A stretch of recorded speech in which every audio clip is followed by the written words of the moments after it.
अच्छा सुनो, सब्सक्राइब करते वक्त ना घंटी बजा देना ताकि जब मैं ऑनलाइन आऊँ तो तुम्हारे फोन की भी घंटी बजे। ए सखी अरे चलो ना गौरा के बारात आयल बतनी देखावल जाओ।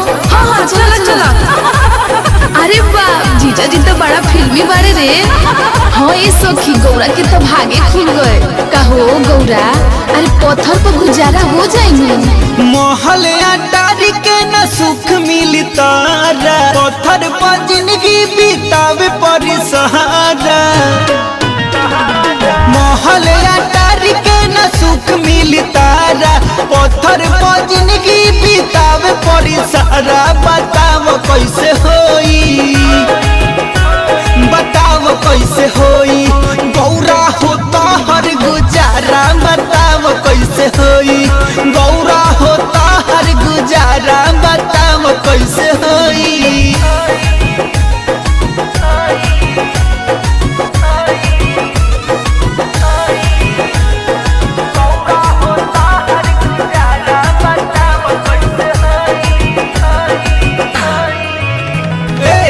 महल के रानी होई परेशानी, कैसे कटी जिंदगानी।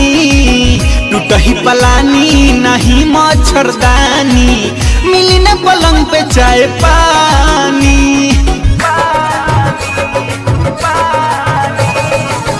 महल की रानी होई परेशानी, कैसे कटी जिंदगानी। टूटही पलानी नहीं मच्छरदानी, बेड पे न मिली चाय पानी।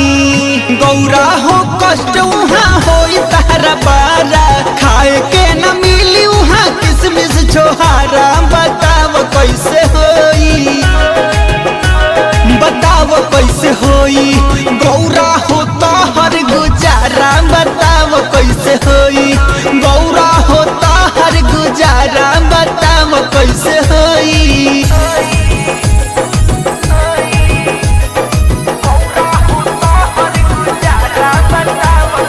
म्यूजिक बाय प्रिंस पवन।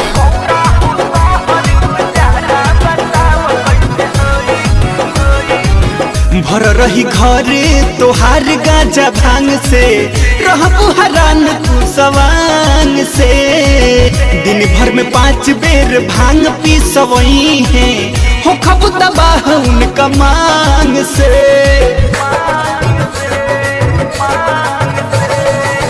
भर रही घर तोहार गाजा भांग से, रहबू हरान तू सवांग से।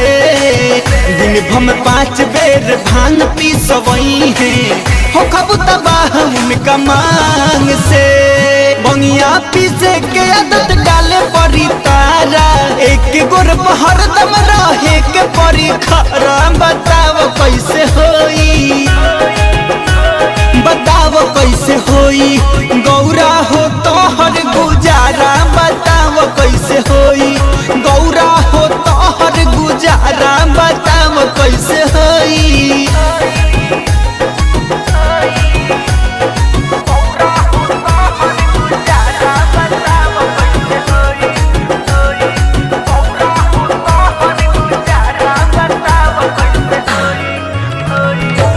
भूतवा पिचास से डर लागे तहारा, बट उहाँ वही सबके पहारा।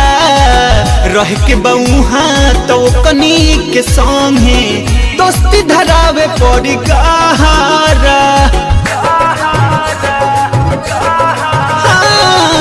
भूतवा पिचास से डर लागे तहारा, बट उहाँ वही सबके पहारा। रह के बउहा तो कनी के संगे, दोस्ती धरावे पड़ी गहारा। प्रिंस पावनवा बहसत रही बारा, ए मिठू बड़ इनका मिलल हवारा। बताओ कैसे होई, बताओ कैसे होई गौरा हो तो हर गुजारा।